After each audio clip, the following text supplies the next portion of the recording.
We'll begin this today, and then we'll end our session later with prayer. Megan and Kristen.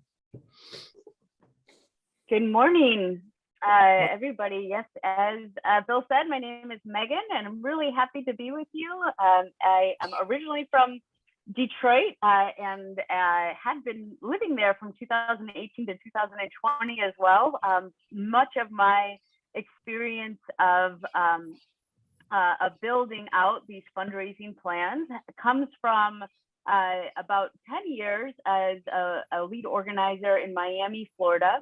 And then I also helped Michigan United in Michigan build out their membership program over the last couple of years. So we're really excited to walk you through an exciting agenda. It's one that's going to take some brain power and highly participative. So hopefully you're awake and ready to do some talking and practicing and thinking and planning. Before we get started, I'm going to ask if everybody can introduce themselves in the chat. I know Bill did some quick verbal introductions, and we won't have time to go around with everybody. But there's 3 things we'd like you to share in the chat. One is who you are, your name, where you're calling from, if that includes a congregation or not, and then the answer to this question: what do you get out of Strangers No Longer? What do you get out of being part of Strangers No Longer? Or if you want to take that a step further, why is it in your interest to fundraise for Strangers No Longer? So if everyone can take a minute to think about your answer and put that in the chat, who you are, where you're calling from, and what do you get out of being part of Strangers No Longer? Or why is it in your interest to fundraise for Strangers No Longer?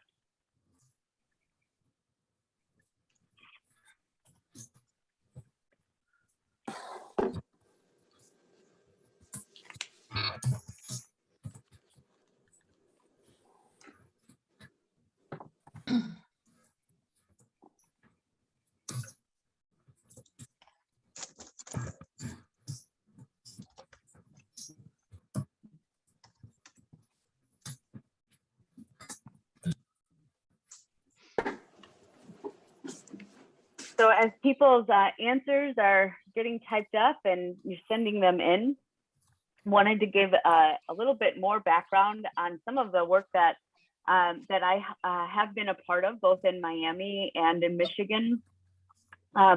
Today, we're going to be talking about the principles of fundraising. We're going to be modeling some asks of how to be engaging businesses and individuals in this fundraising plan. Then we're going to have time to plan and craft our messages of how we would take this out to our family and friends. And then we're going to share with each other and get some feedback so that we're ready to pick up the phone by noon today when we get off our training.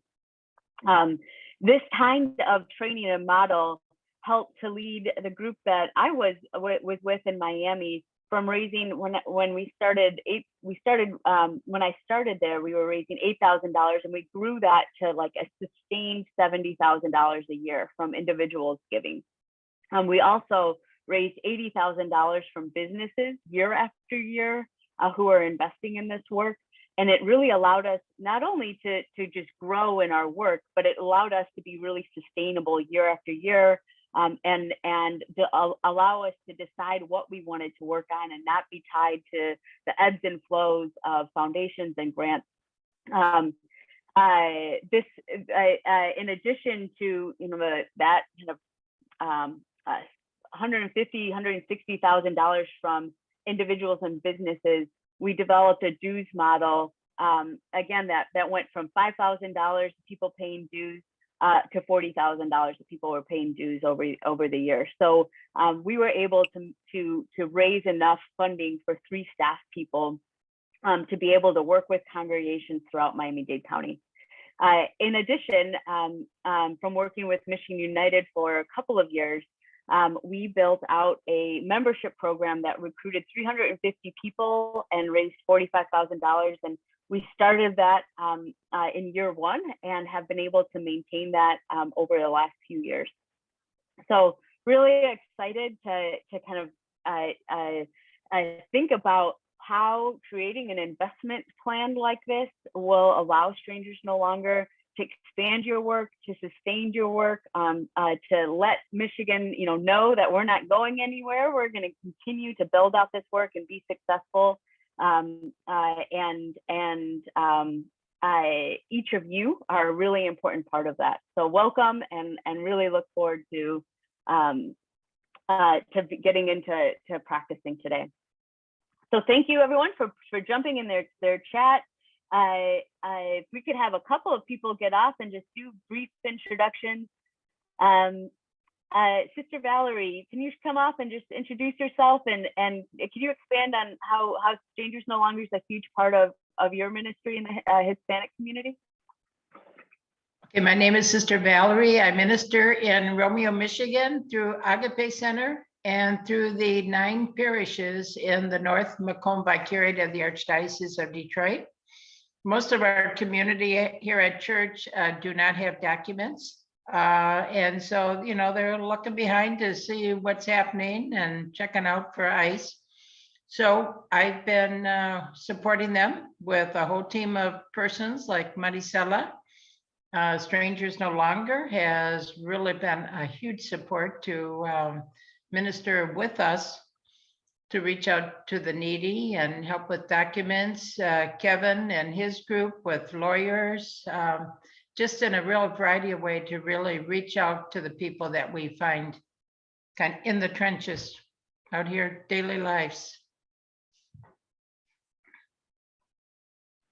Thank you for sharing. Maricela, could you come off mute and just share for you where you're calling from and why you've been involved and want to help fundraise for Strangers No Longer?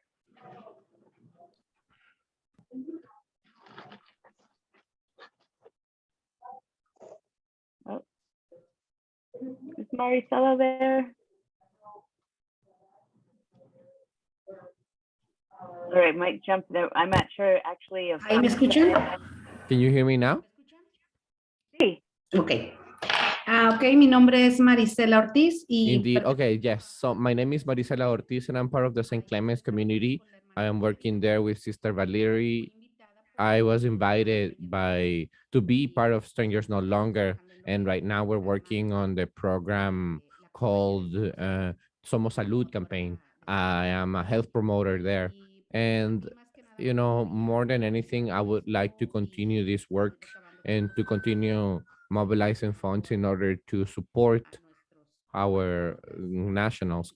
I'm Mexican. I've been living here in Michigan for 7 years and in the United States. And so I would like to gather funds so that we can continue with programs that would be of help to the Hispanic community. Gracias, Maricela, por compartir. Thank you, Maricela, for sharing. And Cynthia Malo. To share where you're calling from and why you're involved with Strangers No Longer. I'm from St. Michael's in Sterling Heights. I joined the Circle of Support at that church right when the pandemic started. I felt it was offering opportunities for people to become more educated in the problems that are facing the immigrants as they come into the country. It also has been offering opportunities to actually be of service, hands-on types of things that once we find out what things are needed and be able to actually go and help with that. So that's kind of how we've been going for the last couple of years, and it's been a good experience. Really great. Really appreciate each of you sharing, and I know that each of you have your own stories and your own reasons for being involved. As we continue today, it's going to be really important for us to keep in mind why we are involved in this, why it's important to us, and that we're prepared to share that story with other people, because it's really inspiring to hear about why we've each gotten involved and why we continue to put our time and energy and resources into this. So with that, I am going to turn things over to Bill and Pat to talk about some of the goals for Strangers No Longer that we're going to be working towards today. Good morning again. I'm going to use this PowerPoint a little bit if I can get it set up. I guess this will have to work. Strangers No Longer, just a little refresher. You know, mostly know this, but we're a network of Catholics responding to Pope Francis's exhortation to treat migrants and immigrants as our own brothers and sisters. You know, we've got circles of support. That one there is Jesu, but we all have circles of support. And as Maricela talked about, we also have a statewide campaign here. And we got Gladys Munoz from Traverse City and Maricela and others that are reaching out with us to farm workers and Spanish-speaking immigrants and essential workers all over Michigan, Grand Rapids, Gaylord, Saginaw. We also have some work. Jim Dwyer is going to be on here today. That's high school. We're actually getting ready for an April 27th, our second conference of youth leaders coming up at Cristo Rey on April 27th. This was a picture. This was what they did last time, right the week before COVID hit. We had 150 high school kids and their campus ministers together on climate-driven migration. We have 6 women, 6 of our 25 circles of support are circles of immigrant women, the mujeres. Some of those leaders are on today. Those circles do leadership development and emotional and spiritual growth and connection to non-immigrant circles.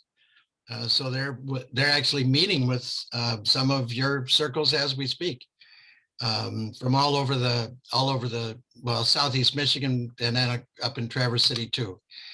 We're starting to do, those women are starting to do presentations to the parish and high school, sharing their story. All you got to do is call Strangers No Longer. And then today we're doing fundraising, fund development, raising investment, and Megan and Kristen, you've already met them from Miami and Dayton. So we do good work, but where does our money come from? So we have money that comes from outside supporters. I call them outside because they're right now, they're not members necessarily of our circles, but the Catholic Campaign for Human Development has been giving us a grant the last 2 years. That's important. And having the support of the U.S. Catholic Conference of Bishops. Also, Alianza Americas has been giving us a grant so that we can do the statewide work. Also, the Catholic Foundation of Michigan has been supporters over the last 2 years.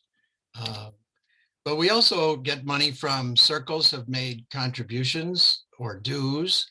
Some of your circles, the parish gives it, or some circles actually did a fundraiser down in Christ the Good Shepherd. The youth group did a fundraiser washing cars, not in the wintertime. A lot of individuals have made contributions. The IHM Sisters and the Sisters of St. Joseph, some non-member parishes, some parishes that don't have circles, but they want to contribute. But like any other organization, if it's really our organization that we control it, and if we want to grow, we need to invest and get other people to invest, which is what Megan and Kristen will be helping us with today. The goals, what are the goals? The goals set by the board of directors are from the ad book, which we're kicking off today. We're going to raise, we hope to raise $10,000. You might say, well, what is an ad book? Well, an ad book is when you go to a banquet, or actually on Sunday morning, if you look at the back of your parish bulletin, there's only a half a page or maybe a page of ads. But our banquet ad book will be beautiful, and Pat Watanabe will tell you, she actually is, we're building this ad book on ads that we will get. Our goal is 10,000. we also, the board set a goal of where circles and member parishes would in total bring together 25,000, which would be an average of about 1,000 a church, a parish, a group. And then we have individuals and religious organizations, and we're thinking 40,000. Our goal is 40,000. What's the timeline? This does not all happen today or in February. Well, our timeline generally is that from now till April 1st, we will sell ads for the banquet ad book. Make a lot of friends doing that. Sunday, we'll have the banquet. Pat Watanabe will tell you about that. Tickets are $25. But that'll be a banquet, 300 to 500 people. And then from that banquet, from April 24th through the end of May, we'll have what Megan and Kristen are calling a month of giving, where our team goes and asks individuals and family members, religious groups, to make a commitment to a contribution. So that's our timeline. I'd like, Pat, if you could step forward now and just tell us, people want to know what is this banquet? What's happening on April 24th? I'm getting excited about it because I looked at the calendar and it is 10 weeks from tomorrow. 10 weeks. It seemed like when we started this over a year ago, we had so much time, and we still do, but I'm a person who works well as the time gets closer. So we're having it at a union hall, which warms my heart. I love to support unions. It's a millwright and carpenter union in Warren. I think it's easy to get to because it's south of 696. I'm real excited that our guest speaker, or one of our guest speakers, is Congresswoman Debbie Dingell. I think she'd be a big draw for a lot of people. She's an excellent speaker and so charismatic. And maybe we'll have Cardinal Tobin. He's been invited. I won't get into his background, but he's a really good guy. So the cost to us, I think it's a really good deal, $20 per person.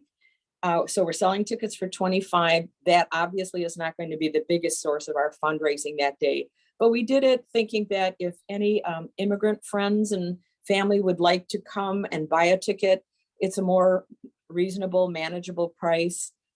We do have some tickets donated so that we can invite some of our friends at no cost to them. The menu, I think, is good. We had to pick that out already. It's 2 hot entrees, so a chicken and a meatballs, a potato, hot vegetable salad, fruit salad, pasta, vegetarian options. No alcohol. We're not going to have a cash bar that day. But during that time, that 3 hours from 1 to 4, so keep it in mind, it's the Sunday after Easter, Sunday, April 24th. During the time of that luncheon, we plan on having probably three 50-50 raffles, so that, you know how that goes. People buy the tickets and your name is drawn and you get half of the money that's collected in that, let's say, hour and a half time. We also are going to ask, but I'm not getting into the details of that today. We're going to ask parishes to contribute a gift basket, something nice, something that you see in a store sometimes with wine in it or whatever. That would be valued at maybe $100 to $150. People are free to buy tickets for that. We'll have drawings for each one of those, perhaps, let's say 25 gift baskets. I started working on mine already. And I will keep track of what's in which basket, so people will know when they put their tickets into the corresponding cup by the basket, they'll know what's in it. We've had some donations already, which I'm thrilled to say, for the table decorations. Cindy Mallow in St. Michael's Parish is getting some mirrored tiles to put on the bottom, and we have a bottle of wine donated for every table, which will not be opened, but I'm thinking the person who has the birthday closest to that date can take that bottle of wine home. And it happens to be, this year happens to be Strangers No Longer's 5th anniversary. So we're kind of trying to work in that theme. Our aim right now is for 300 people, which would be 30 tables of 10. We can increase that to 500 if we have such an overflow that, you know, people are asking, but we're starting out with the notion of 300. So my thought is, if at some point you or someone who will be responsible for this in your parish can somehow let me know, easier for us to keep track if we either say a parish can have 10 tickets or 20 tickets to begin. So 10 is one table, 20 is two tables. That person from your parish will keep track of who is at each table, but we will have sort of a corresponding list. So if somebody comes in without their ticket, we'll have somebody at the door saying, oh, you are St. Michael's Parish, you are table number 12, and we can gear them to that. So we've tried to have those things covered. And then if you can't sell the tickets, you can return them and then we can fill in the blanks as we need. I don't think it's going to be a problem to sell at least 300 tickets. I already have one table and possibly two sold, but I don't want to take over that and, take away somebody else's opportunity. So that's what I'm thinking for now. Is there any question, anything you'd like to add, Bill, to that? Great. And there will be time down the road for more input. You'll hear more. Wonderful, Pat. Thank you. All right, Thank you. little round of applause for Pat Oh, Watanabe. for sure. All right, I'm going to turn it over now to to Megan and Kristen, and thank you both for being here and helping us. Megan and Kristen. Hello, everyone.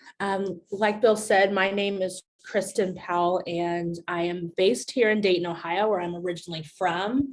But Megan and I met in Florida, where I organized for almost 9 years in Jacksonville. And that's where I found my love of fundraising. I worked just like Megan in faith-based organizing with a diverse group of congregations in the Jacksonville area.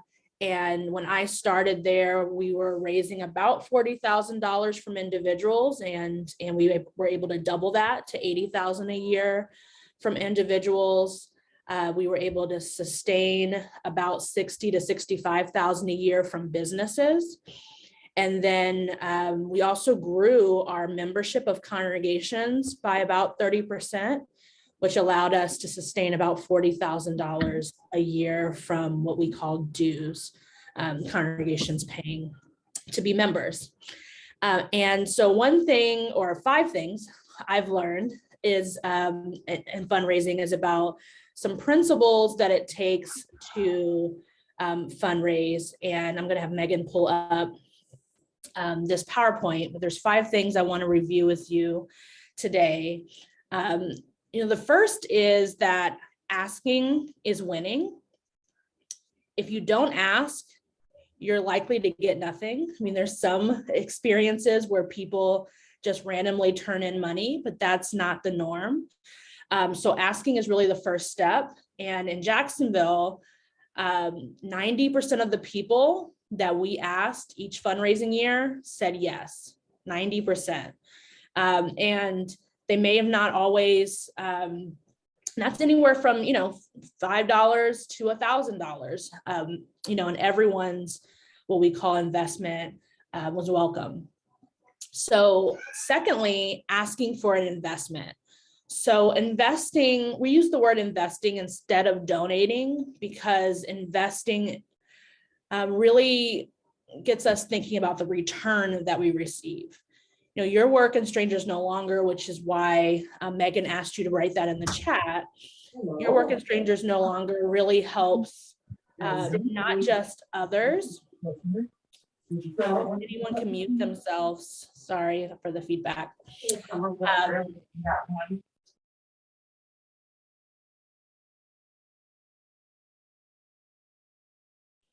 Can you guys hear me now? There we go.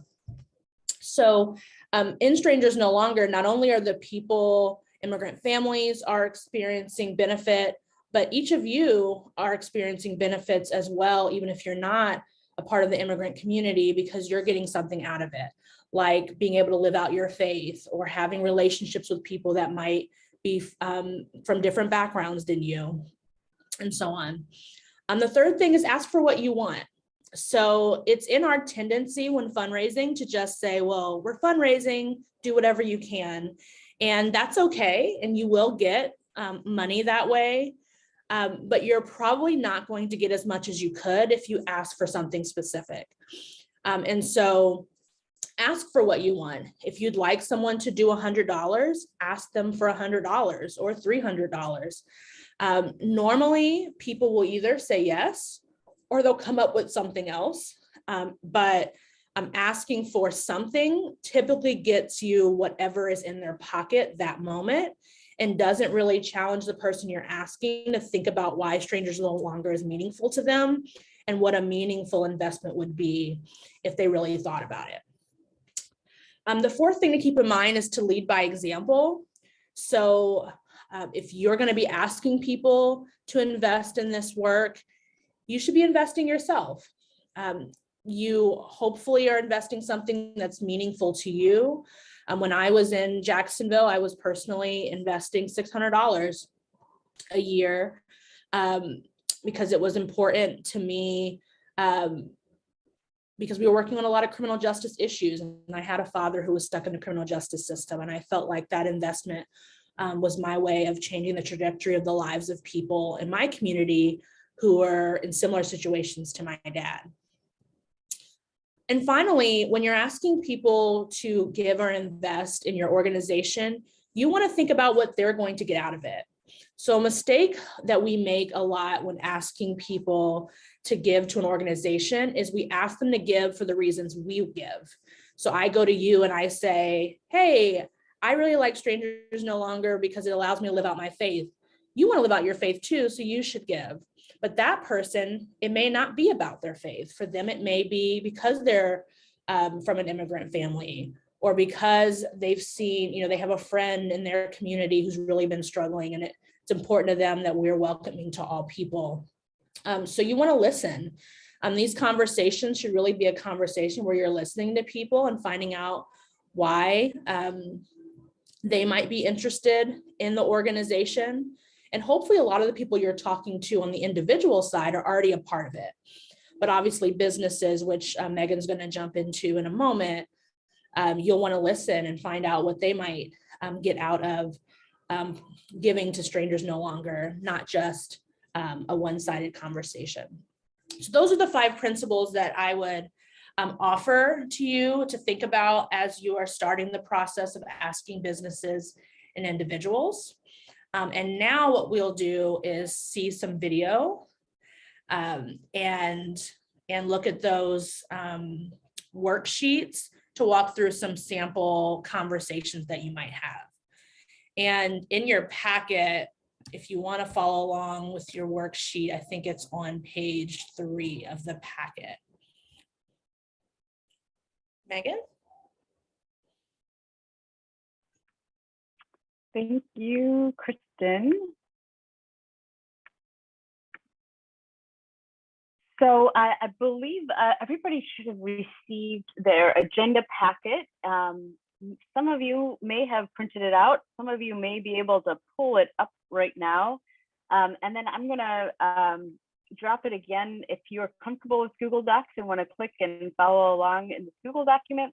And then the final option, if you don't feel comfortable with any of those, I'll share it on my screen so you can take a look at it and you can make some notes along the way. So for those of you who are comfortable with pulling it up, I just dropped it again in the chat, and I believe that Rich had sent it out via email last night.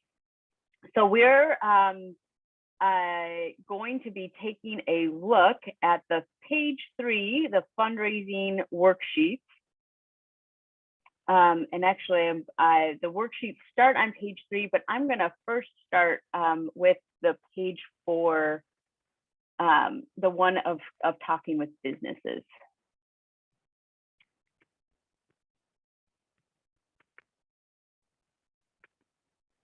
All right, so page 4 looks like this: fundraising business worksheet.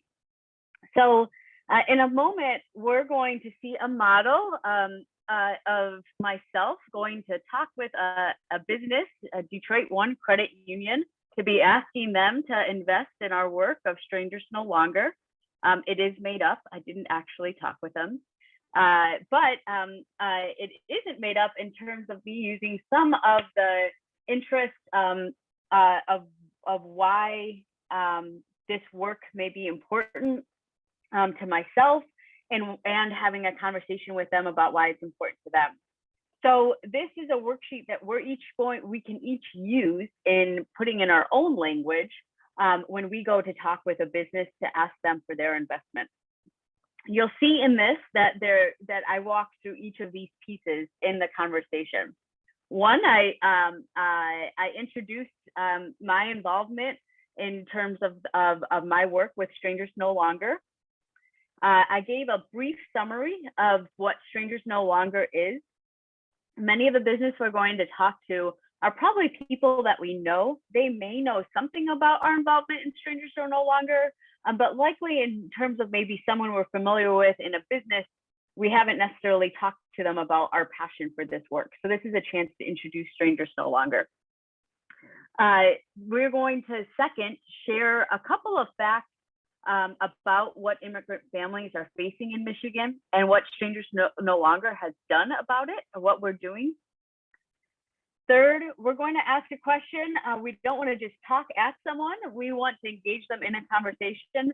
So taking a moment to pause and ask a question to understand what they think about the issue that we're talking about, immigration.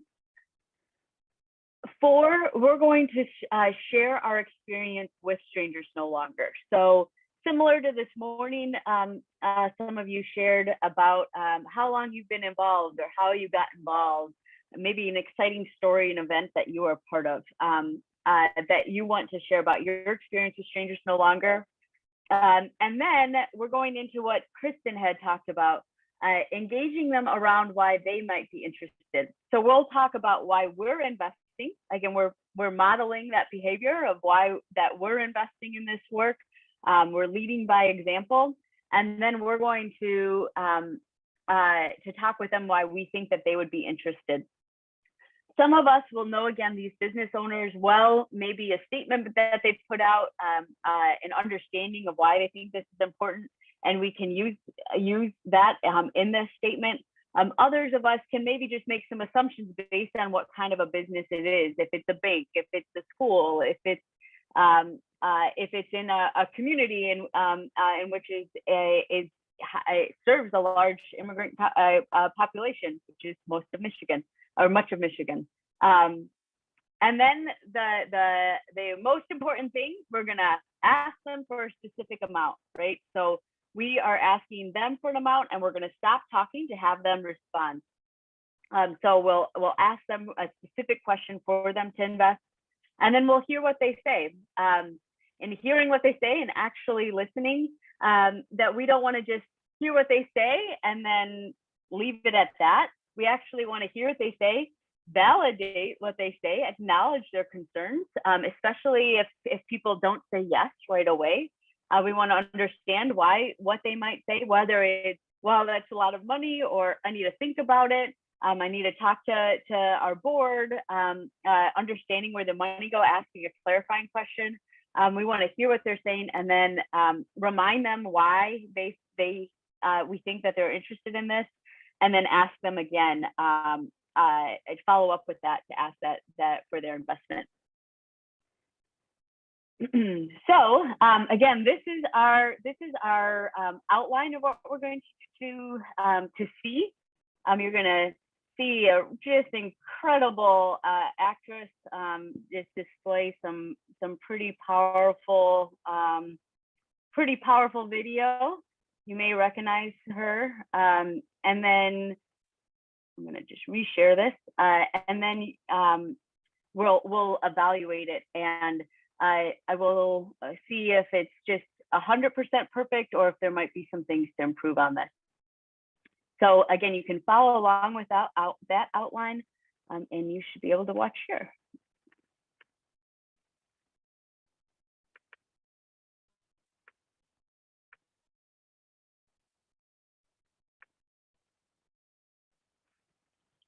Hello, Mr. Josie. Thank you for speaking with me today. Hello, good afternoon. Yes, good afternoon. Well, I wanted to share with you about a group, Strangers No Longer, that I've been working with. We're a group of passionate congregations and individuals throughout Michigan. For me, I got involved last year. I'm really grateful for the opportunity that I've had to create awareness on the reality of immigration and its challenges here in Michigan. Strangers No Longer, we support immigrant families by educating our community, advocating for just policies, and providing direct support. Right now, I'm not sure if you're aware that 72,000 Michigan residents live with someone who's undocumented and therefore live with fear that a loved one could be deported. This is unfair, especially when undocumented people have contributed millions of dollars in federal and state taxes to benefit our community.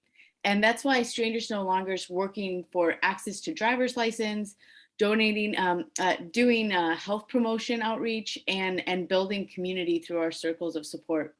For you, what do you think about the issues facing immigrant families here in Michigan? Yeah, it's actually something that our credit union has actually really thought a lot about, as we want to be a credit union that's involved in the community and it's about community. We discussed how to make it more accessible to all people, including more language access and thinking about identification. I myself come from an immigrant family, and I'm grateful for support from my family, the support my family has received to create community here. Well, thank you for sharing. I didn't know that. Where's your family from before moving to Michigan? So my mom's from Jamaica, my dad's from the Bahamas. Oh, wow. First generation. Okay, yeah. Well, I appreciate you sharing that, and exciting to hear about the initiatives at Detroit One Credit Union. I started out working with Strangers No Longer really because of personal relationship I had with a woman in my community that was facing challenges because of unfair immigration laws. But I really gained so much more. It's really rare to find community, especially like I have with Strangers No Longer, one in which I'm working with people with like-minded values and able to take actions like speaking to my state representatives or representative about policy change. So I personally have given $250 this last couple of years to continue this work. And this year we're inviting businesses to join us in creating community, a community that's welcoming to all people and that's ensuring that immigrant families have access to good paying jobs, affordable housing, education, things that are going to make our Michigan community stronger. So as a business partner, we wanted to invite your business to invest in our work and advertise your company's logo on our materials, including we have an event on April 24th where we're going to be having an ad book. And we expect this to reach over 1,500 people in the area. By partnering with Strangers No Longer, Detroit One Credit Union will be able to establish your business as a welcoming and supportive organization for our residents who are born in other countries. Will you invest $500 in our work this year? Oh my. Well, first off, let me just say thank you so much for all the great work that you are doing. I can see that you all really are passionate about the community and really are taking it very seriously. So congratulations on all your success. Yeah. 500 is something that we would have to discuss. We haven't typically given out money like that in the past. So it's a new thing. So it would take some movement to happen. Yes, well, $500, a big commitment to immigration reform. We've seen that with commitments with businesses like yours and individuals that we've been able to expand our reach throughout the state, been able to be more effective and create really a stronger community of people. That's why, I'm investing $22 a month, and it's been a meaningful amount for our family and ensures that we're prioritizing helping out most vulnerable families in our budget. And I know community, especially community, including our immigrant brothers and sisters, is important to you and to Detroit One Credit Union. Will you invest that $500 in our work? Yeah, you've made a lot of great points, and I do sympathize with all the work that you all are doing. I'm not sure if we can do the 500, but I do want to learn more about the work that you all are doing and what you guys have planned. I think at the very least, we could probably come in at the $250 level to start out with, and we can go from there. Okay, well, yeah, that would be great. Would be great to at least have you get started and getting to know Strangers Are No Longer, to be able to include you as an investor. And with our ad book for April 24th, the $250 investment would get you a quarter page ad in our booklet. So I know that's still a couple months away, but we're going to be preparing for printing and editing. Would it work for me to follow up with you next week in order to get the investment and also to get what ad you would want published? Yeah, I think I could move some conversations to make that happen. Yeah, great. Great. Thanks, Mr. Josie. Look forward to continuing to work with you, and I'll talk to you next week. All righty, see ya.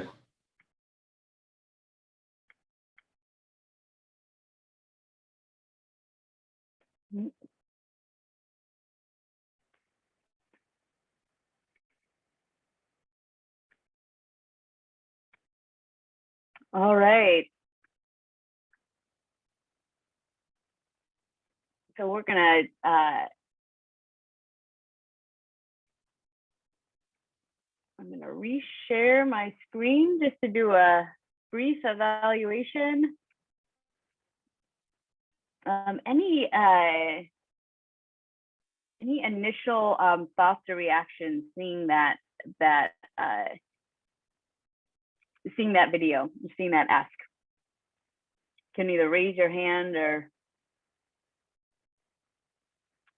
just see some nods and some shakes. Rebecca, you can take maybe a couple before we jump into the evaluation. So that Sister Rebecca, if you want to share. I really appreciated the fact that you gave some specifics about what you would be doing with that contribution. You know, like you said, 1,500 people in our community are living in fear, you know, because they're undocumented. You know, I think that helps. And I also had written 72,000 live as undocumented. And then the other thing that I really appreciated was if I was going to contribute, you said like 200, you start out at 500 and then he went down to 250 and then you assured him of the quarter page ad in the booklet. So I think some of those specifics would, you know, if I were the one that was giving, I would appreciate that. You know. Great, yes, thank you for highlighting that. Mary Kavari. So yeah, hi. I really like that he turned you down, because that's always the big fear. I'm going to ask and I'm going to get turned down, and so I was really excited to see that, you know, you got turned down, and how you handled that was really great. Yeah, that's actually a really good point, and one that we often highlight is that part of oftentimes there's an echo. Part of our one of the reasons that we haven't done this work, or we maybe feel a little bit intimidated about this work, is the fear of rejection, that we don't like being rejected. And I think that's something for us in going back to why we're involved in this work, or why this is important for us. Is that can we stand up to that fear in order to live out our values, in order to stand up to the fear that many of us face on a day-to-day basis because of our current immigration system? The really kind of like remembering that as we're going into these conversations, that we are taking a risk. We may get a no, and that's okay. We are, even in talking with conversations, if someone says no, there's also one more person who knows about our work at a more deeper level, and maybe their situation will change. Maybe when we talk to them next year, they'll be ready and excited because they've had some chance to learn more, or because maybe something happened in their lives that realized that they really wanted to just invest more in work like this. So appreciate that that reflection on fear, and that we each kind of have to take some time to reflect on that before our conversation of like, why is this important to us? Why we're going to be a little bit vulnerable in sharing about ourselves and perhaps getting to know. I feel like there's one last hand, and then I am going to jump right into our outline. So Kathleen.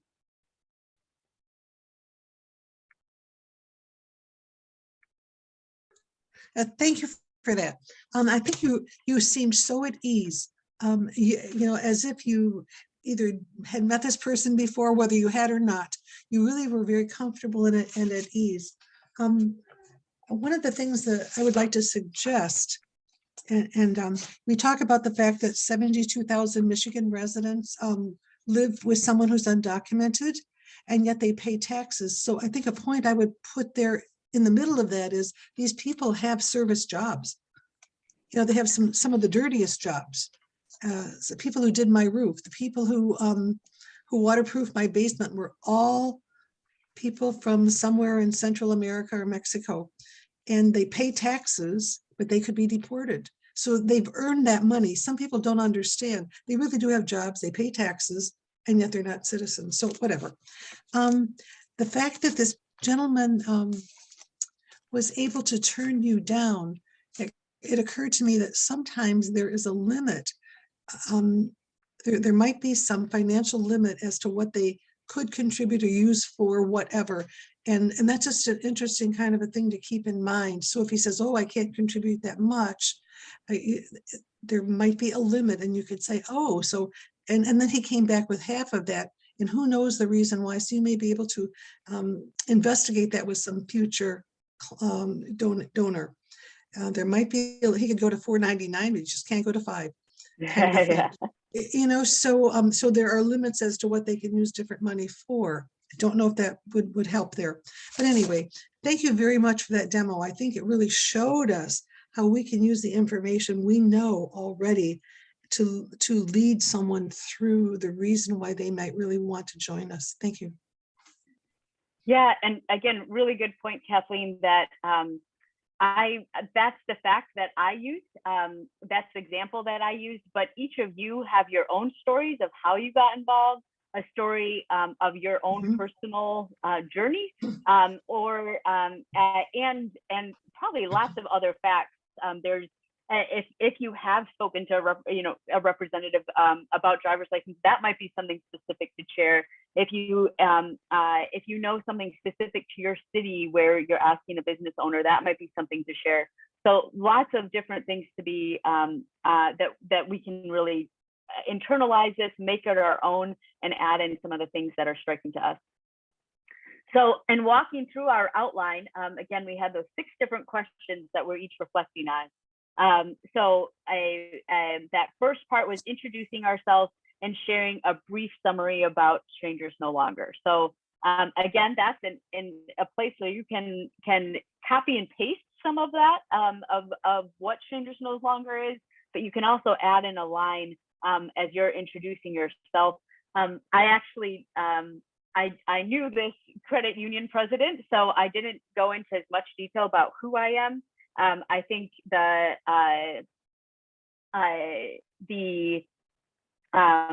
depending on who, you might have to do more of an introduction for yourself. The next part of our outline is to share an alarming fact or two and what we've done about it. And we just talked about the fact that I shared, a couple of you lifted up that was particularly impactful. So being strategic about what fact you're wanting to share.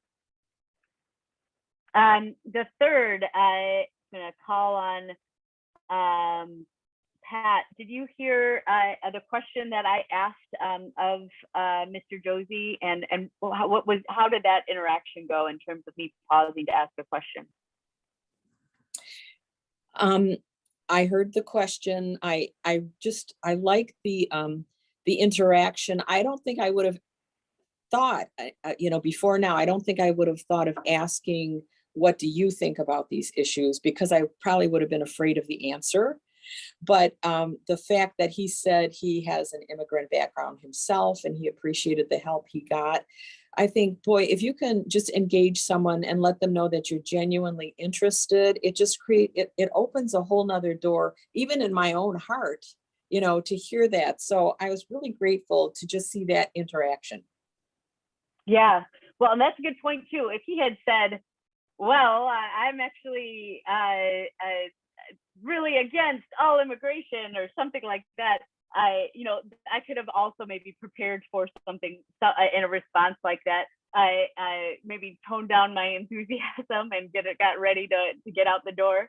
But likely most of our businesses that we're going to be talking to are friendly. We have a sense of why that they had shared values. And if they don't, they might still give for other reasons. But I may have gotten even luckier than I know, although so many of our businesses are connected to immigrant families who have started them. So that is probably more common than we would even realize.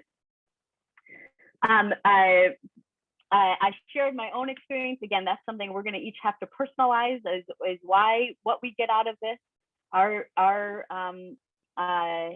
story, why then sharing that we're investing, we're leading by example, and that we're inviting them for this one, a business, to join us in creating a community that's welcoming for all people. And then let's see. Kevin, what did I do after I asked? Did you hear me make that ask to invest $500? And then what did I do after I asked? Well, you asked if they could do it as well. You asked what would they be able to do? So, and then did I keep talking? No, you let them respond. And so then there was a little bit of an ongoing negotiation where he almost like negotiating against himself, and you kept pushing him to see if he could in fact come up to the number, which I thought was very clever. Yeah. So sometimes this can be the hardest part. We get nervous and then we want to keep talking. So we make the ask and then we go back to why it's important and so practicing this and thinking about our response so that we can confidently make that ask and wait and let them respond. So yes, after that, he did respond. He had recognized the commitment for whatever reason he had felt that $500 was outside of their normal scope.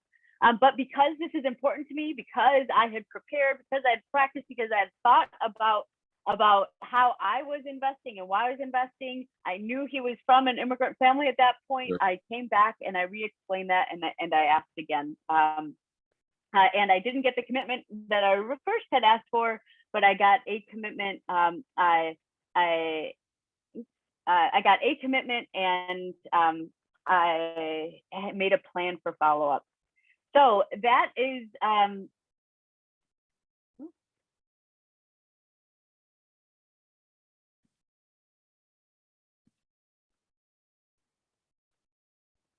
my screen is moving slow. So that is one of the really important parts that we're going to be practicing and thinking about moving into the ad book.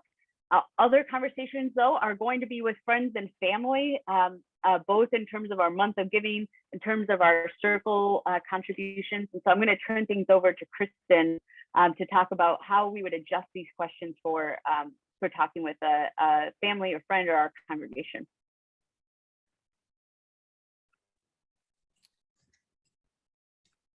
All right.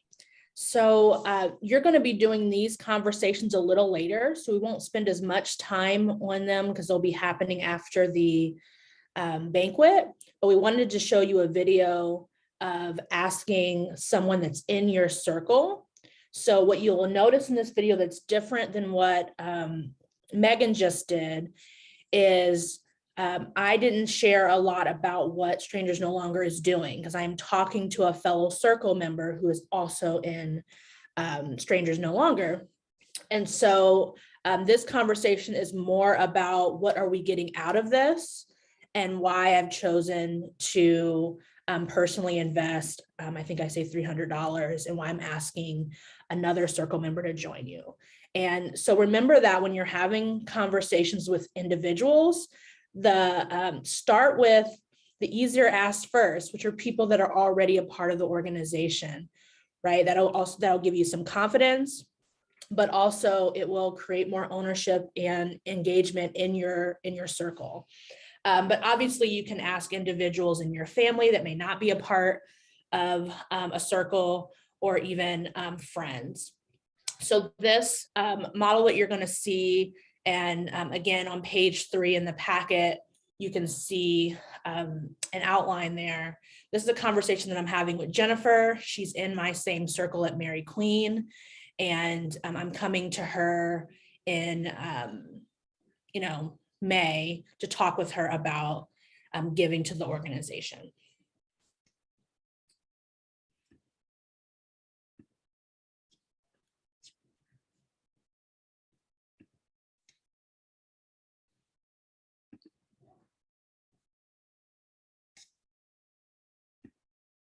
Okay, give me 1 second. Are you able to see my screen? Yes. Okay.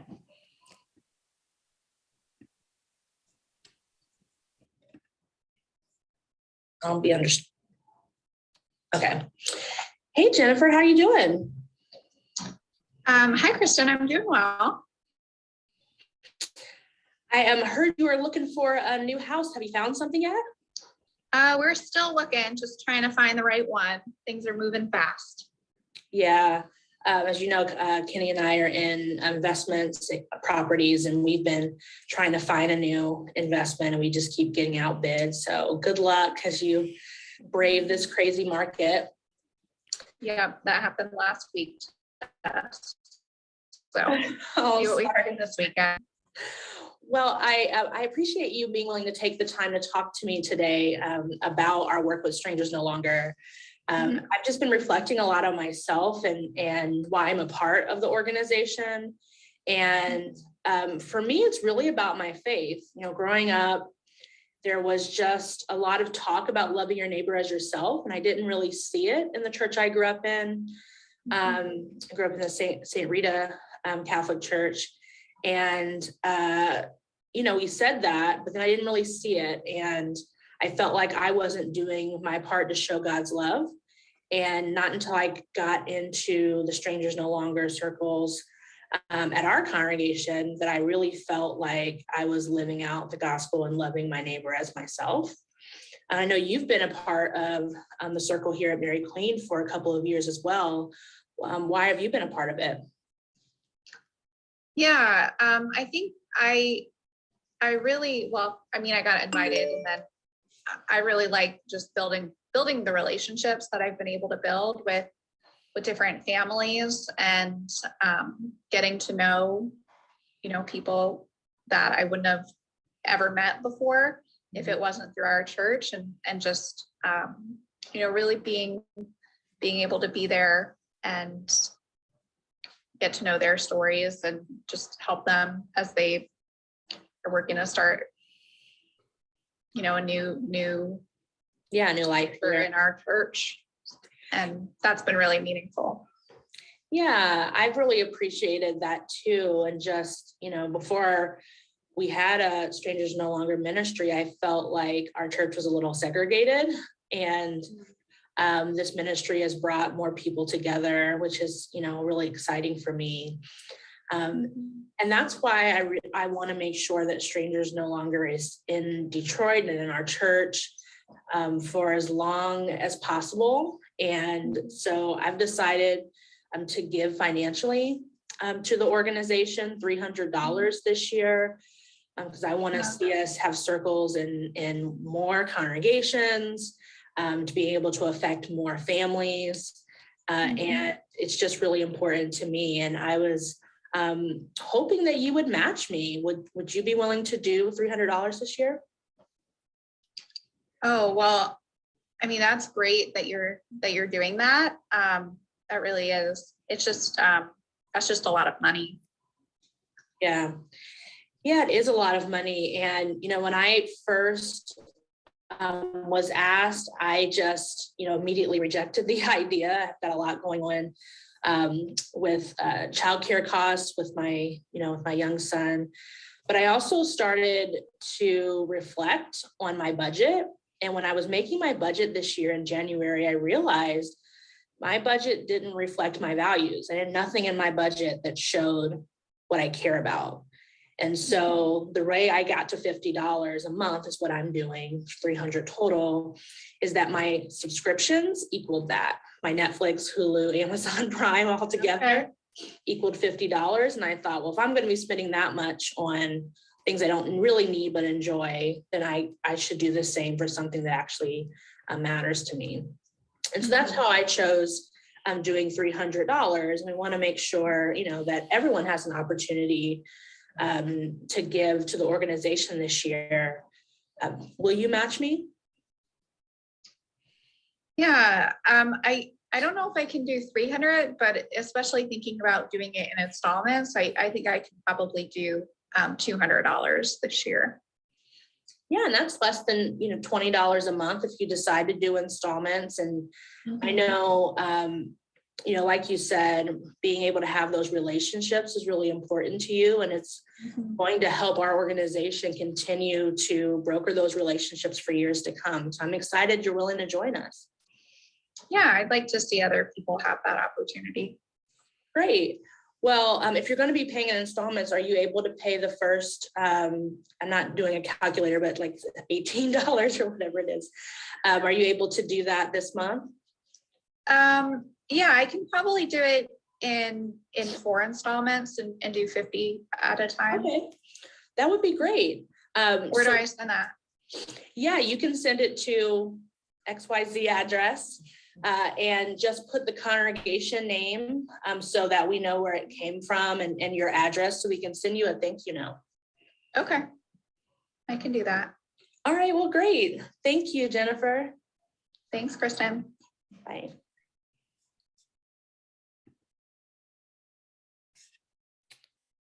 All right, so I want to walk through a few things with that conversation.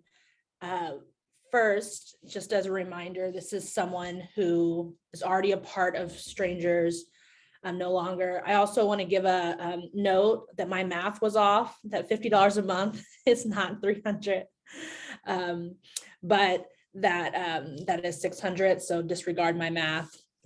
But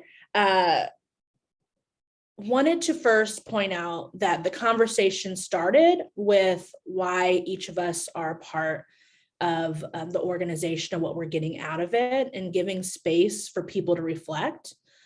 Let me call on someone.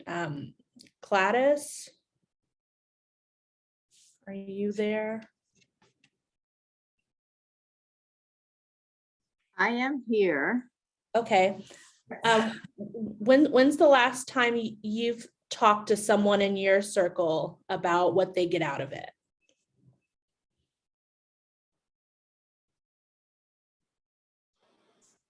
Am I okay there now?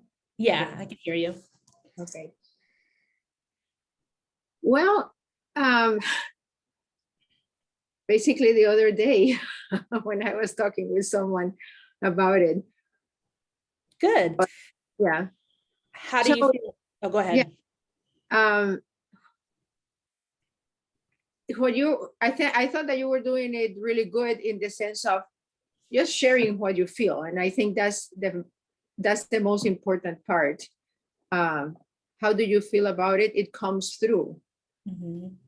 It's not scripted. It's not something that it feels natural because it's what is inside your heart. Yeah, and the other person can get that. Yeah, that's exactly right. I wasn't using a script at all. That was all from my heart, even though I'm not a part of Strangers No Longer. I used a lot of my thoughts about why I was a part of faith-based organizing in Florida. And if you're sharing from your heart, people will definitely receive that. Mm-hmm. Yeah. Thank you, Gladys. That's good. Thank you. What about you, Gary? Gary, is it Duquette?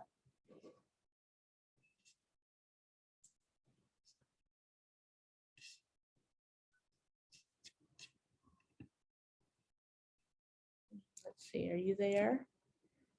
Nope, he's walked away. Let me try Hildy, are you there? There you are. What are your thoughts on talking to people in your circle about giving to the organization? Well, I think you did very well because revealing why you're interested, and particularly with someone who already has identified as someone who's interested in the cause, you know, you did very well.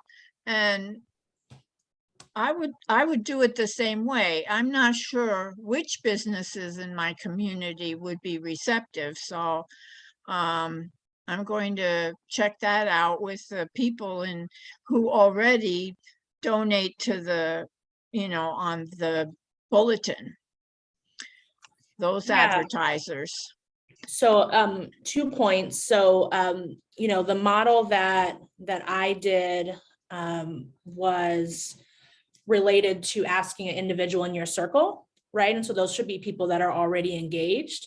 But also think about, for the businesses, there's probably business owners in all of your congregations, and you know that you have Catholic values in common, and you can connect to them if you're talking to a business owner as well. Let me call on one more person. Jim, are you there? Jim Russo? I see your shirt. Let me see if I can unmute it. Hold on, where'd you go? Are you able to unmute?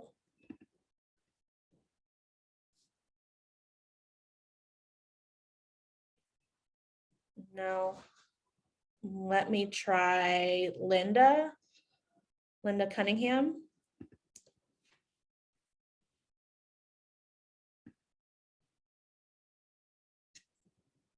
Oopsie, I messed that up. Okay, let me say a few things. Oh, there's, oh. Sorry, I moved it. Anyone else want to share? Looks like Jim Russo's back, so looks like. Back? Okay. It looks like it. Well, if you're, I'll just. I had to walk away for a minute, so I missed the question, but if you say it quickly, I'll try to say something. Yeah, I was asking if there was, do you feel comfortable asking your circle members to join you in giving to Strangers No Longer? Yes. No, I know which ones can afford it and which ones can't. Yeah, so that's a really good point. That was actually the last point I was going to make, Jim. So thank you for a smooth transition there. So on affordability, one thing that's really important when you are doing fundraising within circles is being conscious of sending messages to people that they might not be as valuable to the organization as others. A quick example, one of our leaders in Jacksonville had a, similar to what you guys, they called it a justice ministry, but a circle of people who are part of their congregation's justice ministry. And she asked everyone in the justice ministry that she thought could afford giving a donation, and didn't ask one particular woman whose husband had just lost a job, and she also has, you know, a few small children, and didn't feel comfortable asking her because she didn't think she could afford it. And a few weeks later, after the drive had ended, Nancy, the pastor, announced how much money was raised for the justice ministry and listed people in the congregation in the bulletin that had helped raise that money. And the woman that didn't get asked went up to Nancy and said, did I miss the fundraiser? I would have given. What happened? And Nancy admitted she didn't ask her. And the woman said to her, what really made me feel bad that you didn't value me in the ministry, because you asked everyone else and didn't even give me a chance to give something I would have given if I was asked. And so what's important is you may not ask them for $500, right? If you think someone is struggling financially, but you want to give everyone opportunity, especially in the circle, to give whatever makes sense to them, and let them decide and say no, because most people do want to contribute to the things that they value. So that's a few points on that. Again, it's important to remember that when you're asking someone, just ask directly. I think that's the hardest thing, is to ask and then be quiet, especially with a friend or a family member. You want to keep filling the space with words, but just let them think about it. As you saw with Jennifer, she couldn't do 300 and decided to do 200 instead. And tip, have your calculator so you can be ready to help them think through installments. But that's another thing that you can offer to folks, is installments, because sometimes people are willing to do larger amounts if they can pay it over time. So I'm going to stop there and give you guys a chance, because there's a lot of stuff we just threw at you there, to reflect and brainstorm on who you might want to talk to. I'm going to give it over to Megan to give instructions for that.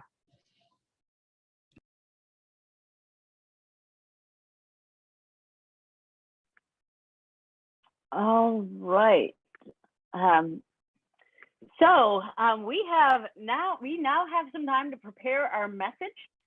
This may seem like a good time to take a break, but I recommend that you really take advantage of this time. We're going to spend about 8 to 10 minutes of reflecting on what we just heard while the training is fresh, so that you can leave here very confident in knowing who you're going to talk to, what you're going to say. It is a lot easier to follow through on this plan and reach our goals when we not only have the training, but we have a plan. We've set aside some time of when we're going to make those calls, or set up meetings, or connect with people in person safely, and social distance with masks, to be able to make these asks. So if you look in your agenda packets, on the second page are the 2 questions. The second page and then those worksheets is what we're going to use this work time for.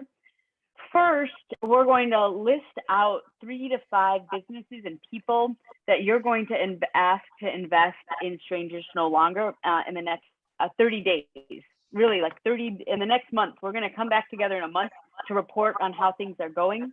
And the banquet's in 2 months, and we need time to getting some feedback. We need some time to get the booklets printed and everything. So we're going to make a plan of who we're going to talk to over the next few weeks in order to raise funds before the banquet. The second thing we're going to reflect on is thinking of those 3 to 5 businesses. What are some reasons that they may be interested in investing in Strangers No Longer? Think about the interest for each individual and each person that you're going to talk to. Maybe it's, the business owner, or the vice president of somewhere, or the chair of their board, and them personally, might know a personal interest of them, or you might just know the values that business stands for, the connection to a Catholic parish. Bill mentioned the back of your bulletin. That might be some good businesses that are already invested in your congregation. So think about why those specific people and businesses may be interested in this work, what you know so far. And then finally, after we know who we're talking to and some of their interests, start working on your script. Start working on your reasons, what you want to say, whether you copy and paste some of the example language that we include in there, or if you, in rewriting and putting in your language, fill out that worksheet. You'll see the worksheet has an example on the left and then a blank spot on the right. So you're going to use that blank spot on the right in order to make it your own. So we can start with brainstorming, and I will make sure you're moving along the way so that we can get through the most of the worksheet anyways, and before we have some time to practice. So let's get to it.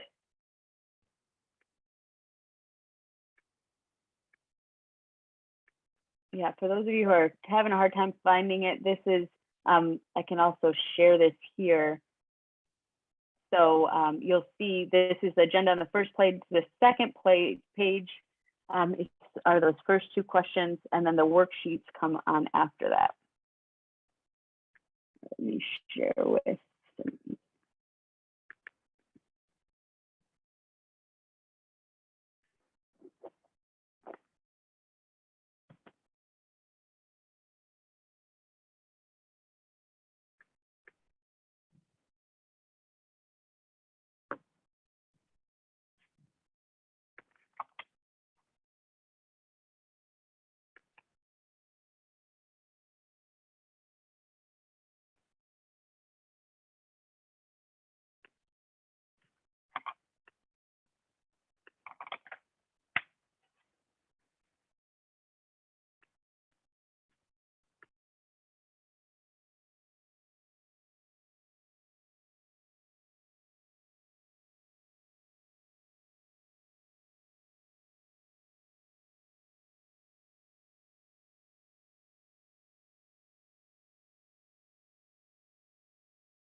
So we can all start wrapping up our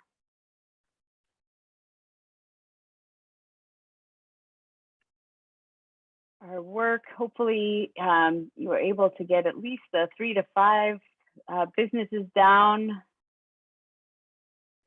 some of their interests, and then got to start working on your worksheet. And I'm going to turn things over to Kristen, who is going to give some instructions for our small group. All right. So next, we're going to break up into small groups of about 3 or 4 people and have some discussion. And I put the questions in the chat box. But the first person who has, let's say, the closest birthday, whoever's birthday is the closest, can share first who they plan to ask, who are some people they brainstormed in that last few minutes, and share with the group. And then the second person who has the second birthday can share some of the thoughts that they wrote down on the worksheet if they've started on the worksheet. And then the third and or fourth person can share some pushbacks that they think they might get or questions they might get as they ask business owners or family and friends, so that the group can give feedback and share how they might handle that.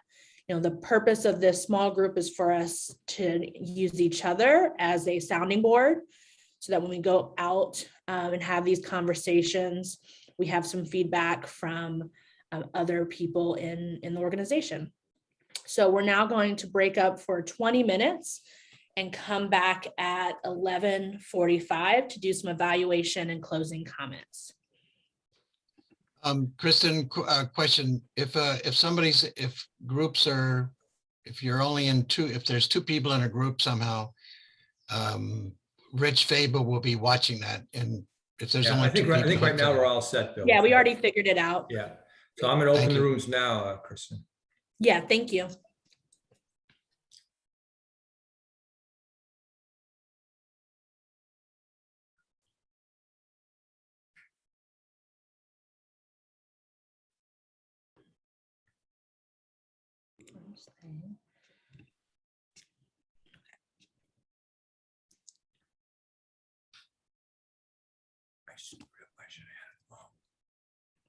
Should have all force it. And Rich, I'm going to stay in the main room for a moment, and then I'm probably going to jump from room to room to help out.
Our group was done, so we came back.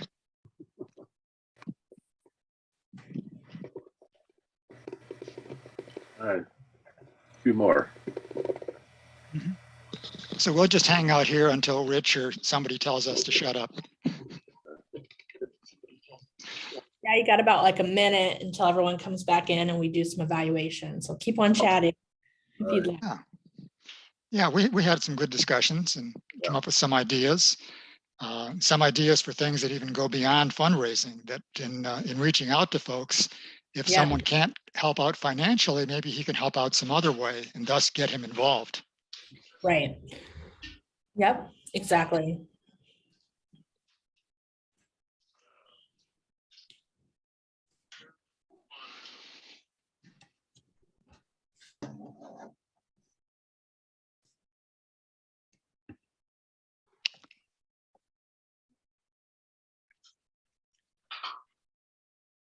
Did everyone get their coffee? Kristen, what was the name of the organization in Jacksonville that you worked with? I Care, Interfaith Coalition for Action, Reconciliation, and Empowerment. It was about 85% Christian. We had Baha'is, UUs, Muslims, and Jews as well, but about 85% Christian, Catholic, Protestant congregations. Okay. I'm going to be visiting my cousin next week in Jacksonville. I was just curious whether he'd heard of it. So is he Catholic? He was raised Catholic. I'll start there. I was only asking because I don't know almost every church in town at this point, so I was just curious. So it's I Care. What was the full name? Yeah, I Care. ICARE. Okay. Thank you. Yeah, no problem. Welcome back, everyone. Almost to the finish line. Hope we're all still awake and energized. Jim said if you didn't have your coffee, that might be the reason why. I'm not a coffee drinker, so I'm not exactly, I can't relate to that. Okay, so we wanted to just end with some evaluation. And so in the chat box, if you will share one word evaluation for the meeting, like for instance, energized, because I just love to see more people jumping into fundraising. And then I also have a evaluation form that I just dropped into the chat box. And I would ask that everyone fill that out as well. That'll help Bill and Amy, as well as Megan and I, see what next steps we need to take to help support you in reaching your organizational goals. So I'm seeing some eye-opening, enabled, practical, great new ideas. Keep typing them in and let me know if there's any problems getting to the evaluation form.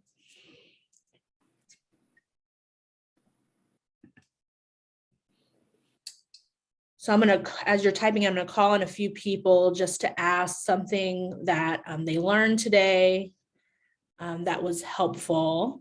So I will start with Michael, who's going to my old town, Michael Klein.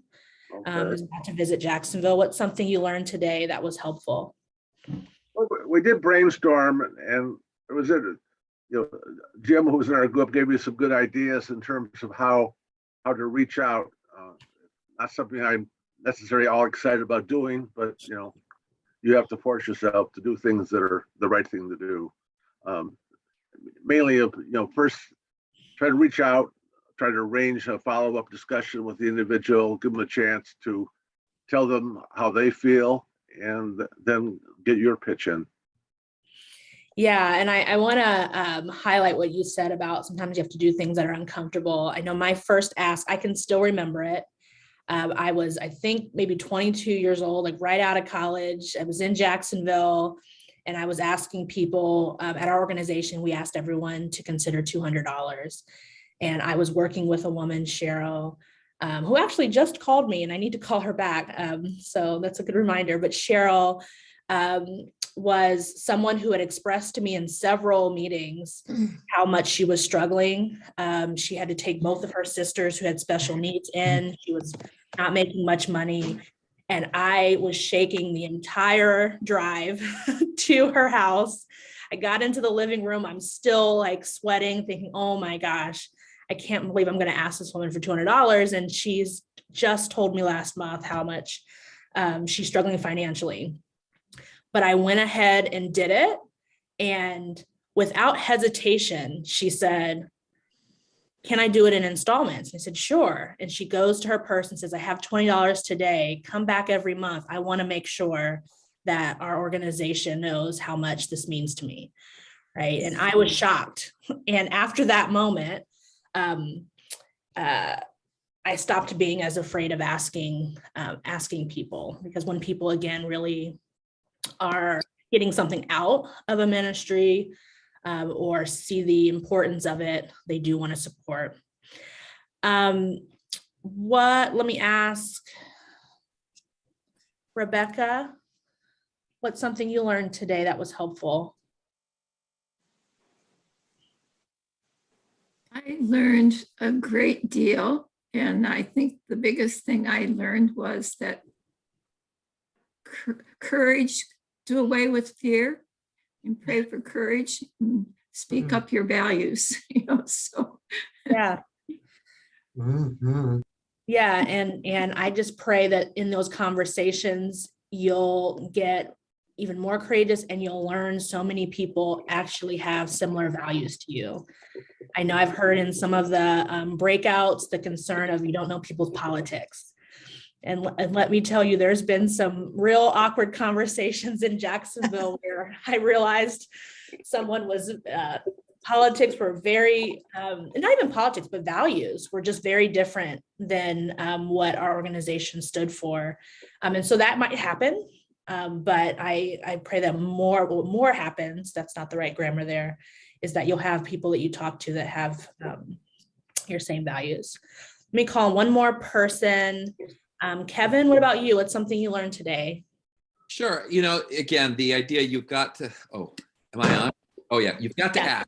If you don't ask, people won't give. And even if people agree with you, there is the requirement. I mean, I've heard this before, but it's a good reminder, even in a church setting, unless we ask, people aren't likely to give. Amen. So I'm going to give it over to Amy to close us out. If you have any questions or follow-up feedback, I just put my email in the chat box. Megan, I'm sure she'll put hers in as well. And again, if you could fill out the longer evaluation form and turn that in, that would be really helpful. I did not see the longer evaluation form.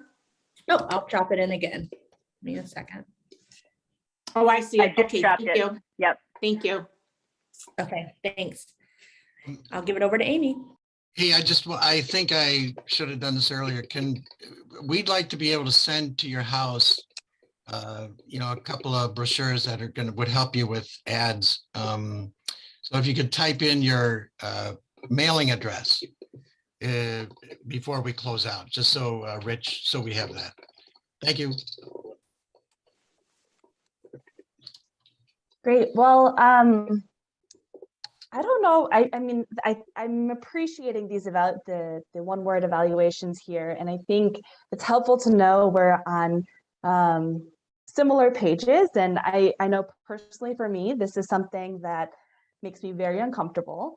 The idea now that the task at hand is to go out and actually do this, actually make the asks, is something that fills me with some level of nerves. But I think today, after especially the piece about kind of reframing fundraising as reframing, making that ask, not as inviting a donation, but rather an investment, and really coming from this place of why it is important to me and connecting with the other person and why it's important to them too. I think ultimately that gets at the heart of what Strangers No Longer is, and really trying to form those human connections and speak to our mission. So I'm feeling much more empowered. So I want to thank Kristen and Megan for a wonderful session today, and thank all of you for joining us. We will have a follow-up check-in on March 8th. It's a Tuesday evening from 7 to 8 p.m.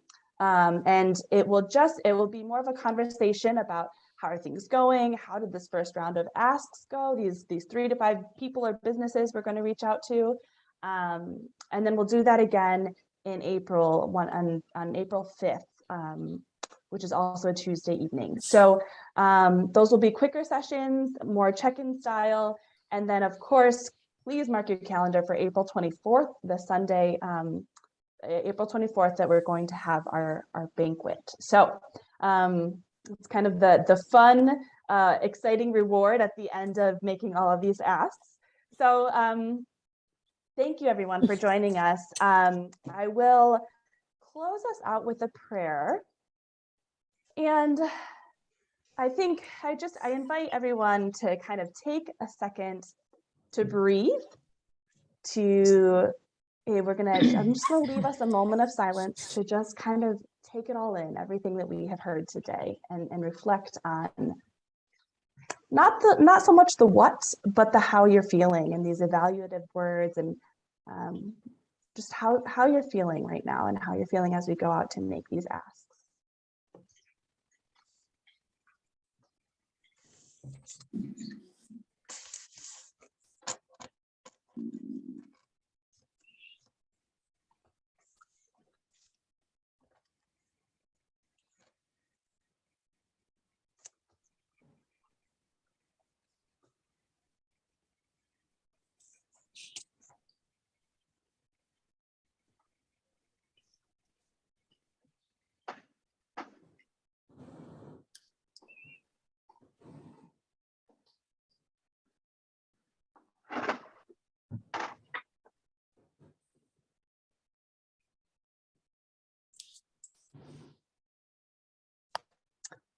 I'd like to ask Marisela, if Marisela could read this passage for us, please.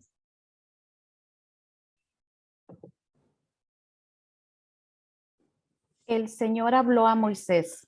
The Lord spoke to Moses. Speak to the Israelis. Let them receive contributions from me. From each you shall receive the contribution that their hearts prompt them to give me. Exodus 25, 1-2.